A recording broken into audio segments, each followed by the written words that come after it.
Hey everyone, welcome back to the Deep Dive. We like to get right into it. So today we're diving into a recent episode of the Nepali Diaspora Network podcast. Great source for news and views from Nepal and, well, the global Nepalese community. Absolutely. And it's perfect for keeping up with everything happening back home, especially for those of us, Living abroad. Exactly. So let's Yeah. jump right in. Mhm. One of the biggest stories, I think, this week has got to be about Nepal's economy. Oh, definitely. Particularly, The trade deficit. yeah, and it's a Big one. huge, a staggering 861.38 billion rupees. And that's despite a 46% surge in exports. I know. Really makes you wonder what's going on there. Well, it all comes down to Nepal's reliance on imports, right? They're heavily dependent on imports for basically everything. Essential goods, fuel, machinery, and even, everyday consumer products. Yeah, and the podcast points out most of these imports, they're coming from just two countries. India and China? Pretty much. Yeah, almost 90% of Nepal's imports are from these two nations. Wow. So it creates this significant imbalance, economically, Yeah. and really underscores the need for Nepal to diversify its trading partners For sure. and, of course, boost domestic production. It's a lot like having all your eggs in one basket, isn't it? Exactly. Yeah. But hey, on a more positive note, there's actually a really fascinating bright spot in the export sector. Dog chews. Dog chews, yes. I was so surprised by that. The export of yak milk dog chews. Yeah. It's booming. 27.82% growth in just 6 months. That's right, bringing in 1.8 billion rupees. I mean, who would have thought? It's incredible, right? These Himalayan dog chews, they're becoming so popular. Especially in U.S. and Canada. Yeah, it seems like everyone's dog is chewing on one of those. People love that they're natural and they're durable. Yeah, it's a great example of how Nepal can tap into these, Niche global markets. using local resources and traditional knowledge. Absolutely. Really gives you hope for, the potential of Nepalese products. Okay, shifting gears a little bit, the podcast also talked about Nepal's digital transformation. Oh, yeah. What stood out to you there? Well, the recently passed e-commerce bill, that's a big one. Oh, yeah, for sure. It's a major step towards regulating online transactions. So making things safer. Exactly, promoting transparency and building consumer trust. So basically just making online shopping more reliable for folks in Nepal. Exactly. And it'll help local businesses too, right? Absolutely. It creates a much better environment for them to grow in the digital space. For sure. And speaking of digital trends, there's been a surge in electric vehicle imports, I hear. Yes. The podcast mentioned almost 15 billion rupees worth. Wow. Are they getting the infrastructure for that? Well, that's still a challenge. Yeah. But it's still a really positive sign that, Nepal is embracing these greener transportation options. Yeah, it's a step in the right direction, definitely. Here. Maybe we'll finally get some cleaner air in Kathmandu. Who knows? Well, we can. So the podcast also, talked about some of the challenges that traditional industries are facing, like handmade paper. Yes, it's a tough time for them with digitization and all. It's a real shame because Nepalese handmade paper, it's so beautiful. It is. It really is. Unique. I remember seeing them making it, the artisans, by hand. It's an art form, really. Absolutely passed down through generations. And that's what's at risk now. Yeah, it really raises the question of, how to preserve these traditional crafts Yeah, livelihoods even. in a world that's changing so rapidly. It's a difficult balance to strike, for sure. Now, on a more serious note, the podcast covered the death of that Nepalese student. Prakriti Lamsal. Yes, at KIT University in India. A very tragic story. A lot of protests, even diplomatic tension between Nepal and India. It's really heartbreaking. The details are just awful. She was allegedly subjected to months of harassment. By a fellow student. Yeah, and the university, they reportedly just ignored her complaints. It's awful.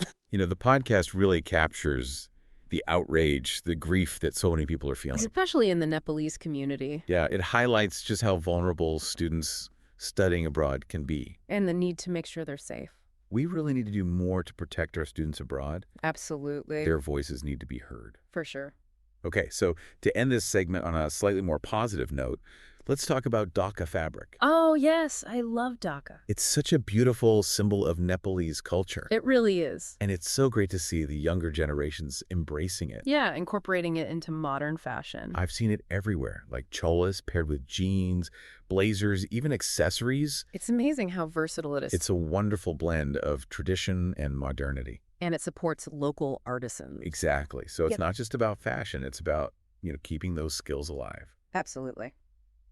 And speaking of positive developments, the podcast also highlights some really inspiring conservation efforts. Oh, Ndolpa. Yes, protecting snow leopards. It's a classic human-wildlife conflict situation. Yeah, snow leopards prey on livestock, farmers retaliate. But in Ndolpa, they're trying something different. I know. So innovative. They're using solar-powered predator deterrents. So those are like, what, lights that scare them away? Basically, yeah, it's harmless but effective. And they're reinforcing livestock enclosures too, right? Exactly. So it protects the snow leopards and the livestock. It's a win-win. A great example of how conservation doesn't have to be this, zero-sum game. Definitely gives you hope. It does. All right, so before we move on, let's quickly touch on a couple of other important things from the podcast. Okay. Firstly, Nepal's return to the FATF gray list.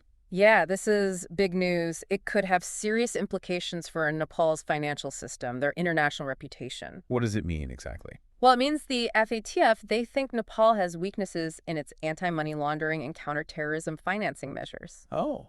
Yeah, it could lead to financial restrictions, less foreign investment. So what happens now? Well, the government has 2 years to address these concerns. That's not a lot of time. No, it's a critical issue that needs to be addressed. Definitely. And lastly, a quick update on the political scene. Right. Madhav Kumar Nepal has ruled out a merger with other leftist parties. So, more fragmentation in Nepalese politics. It seems that way. It's always something, isn't it? It is.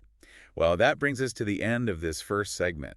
Wow, we cover a lot. I know, we did. We talked about everything from the economy and digital advancements to cultural stuff and politics. It's clear that Nepal is constantly changing. Absolutely. A nation on the move. Facing challenges, but full of potential. For sure. And, the Nepalese diaspora, we have such an important role to play in all of this. A vital role. Absolutely. We'll delve deeper into that in the next segment. Looking forward to it. But for now, we'll take a quick pause. All right. Stay with us, folks. We'll be right back with more news and insights from Nepal. Don't go anywhere.